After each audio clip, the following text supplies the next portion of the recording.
Hello guys, this is Ropas, this is my little studio, and today we talk about DAWs. Give me all that you got.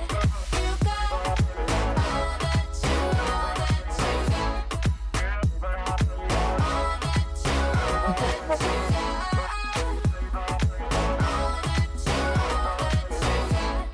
got. Okay, the DAW or the DAW is the digital audio workstation. It means that is the software where you make music. I think the first thing a wannabe producer has to do is to choose the right DAW.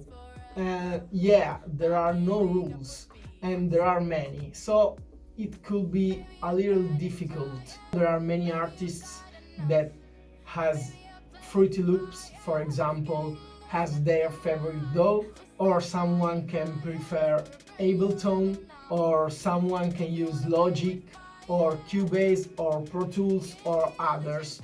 But I think the most important and the most used in the electronic industry are four: Fruity Loops, Ableton, Cubase, and Logic Pro. Okay, let's start with my favorite. I make music on FL Studio. I chose FL Studio when I was like 20, and it was my first DAW because it was the most easy to free download and to find online already cracked. By the way, during these years I tried many DAW. I also made music with Ableton, I tried Logic Pro, and I worked with many artists that used Cubase. I think FL Studio is the most easy to make beats and loops because it's so simple and so user-friendly.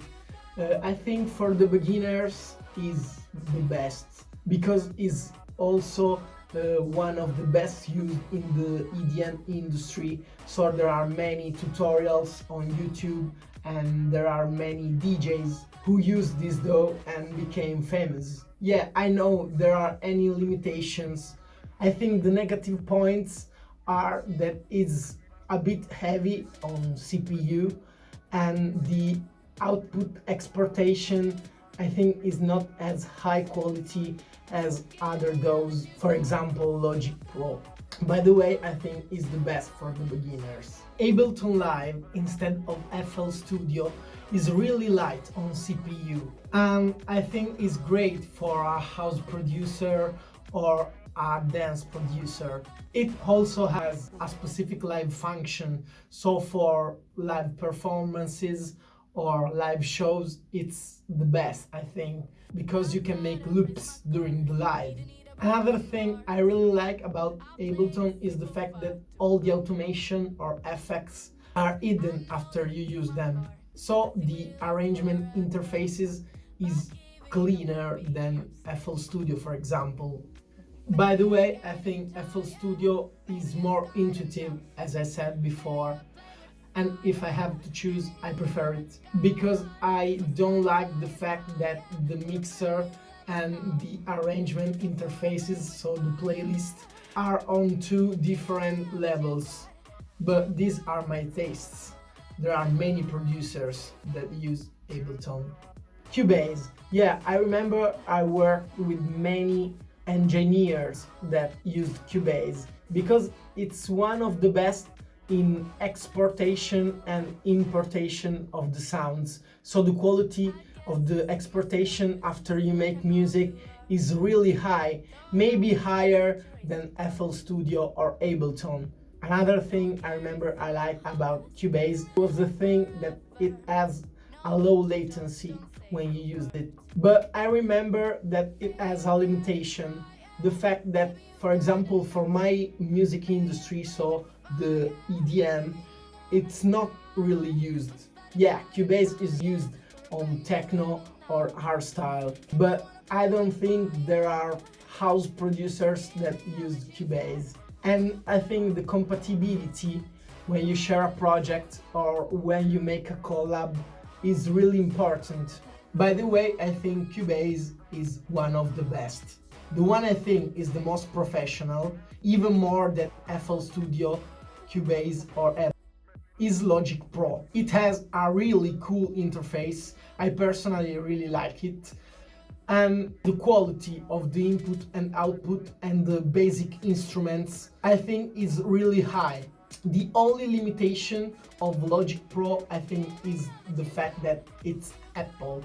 So it's expensive because you have to have an Apple computer. It's more difficult to find the plugins, and I personally prefer use Windows because the computer components are cheaper, but I think is one of the best used in the industry because many producers use an Apple laptop, for example, during their tour, or Apple stuff in general. In the end, I think there is no rule to choose a right DAW. It depends on your personality and which genre you make. Because, for example, if you make rock music, I think one of the best is Cubase. If you make house music, FL Studio or Ableton. There are also many famous producers that use other DAWs. For example, Pro Tools, GarageBand, Reaper or other stuff. But today I wanted to talk about these four because I think these four are the most used by the 90% of producers. Okay guys, I hope I helped you.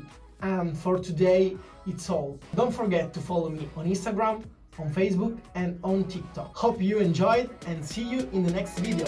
Ciao! Give me all that you got. You got all that you got.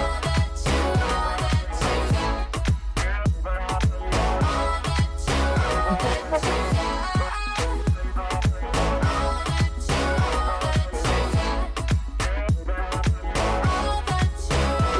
you got.